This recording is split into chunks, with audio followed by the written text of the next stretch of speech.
আক্রমণ কাটাবো। ওদিকে প্রকাশ গেল তোমার পেছনে, আর এদিকে আমি।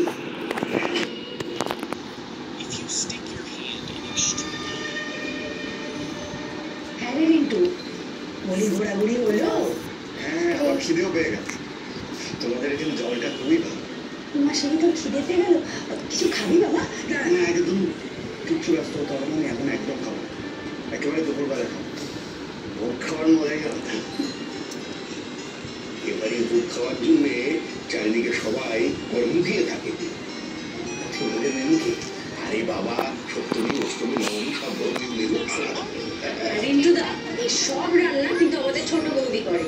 ছোট বৌদির হাতের রান্না যা অসাধারণ না, জাস্ট। আরে ছোলার ডাল খেয়ে আন্দাজ করেছিলাম যে নিশ্চয়ই ভোগ গায়ত্রী রাঁধছে। ভাবলাম ওকে গিয়ে একবার জিজ্ঞেস করি যে আজকের মেনুটা কি। সেটা জিজ্ঞেস করার তো উপায় নেই, বাড়িতে থাকলে না জিজ্ঞেস করবো। এই দেখো আরিবা নিজে নিজে খাচ্ছে। তোমাদের বলে দেন? ও বাবা, ওই জন্যই পেছনের দরজা দিয়ে বেরিয়ে গেছে। পেছনের দরজা দিয়ে? অদ্ভুত। আরে অদ্ভুত তো বটেই। আর শুধু একা যায়নি, দুর্গামণিকে সঙ্গে নিয়ে পেছনের দরজা দিয়ে পালিয়ে গেল। শুনছো? শুনছো কি বলছে ও? তুমি পালিয়েছে বলছো কেন একটু? আরে আমি তো এখানে এসে জানতে পারলাম যে আপনাদের কিছুই বলে থাকে, তাই জন্য কথাটা মুখ থেকে বেরিয়ে গেছে।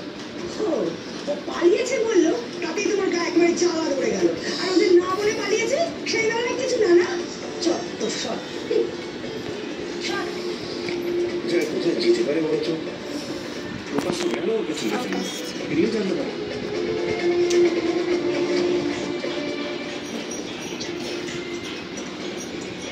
ছোট বৌদি এইভাবে কোথায় গেল বলতো? বুঝতে পারছি না কিছু। ছোট গিয়ে একবার দেখি।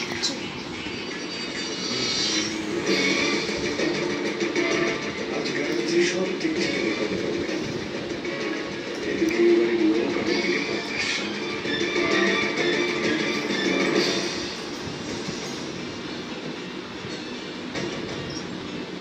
কি হচ্ছে বলছো না?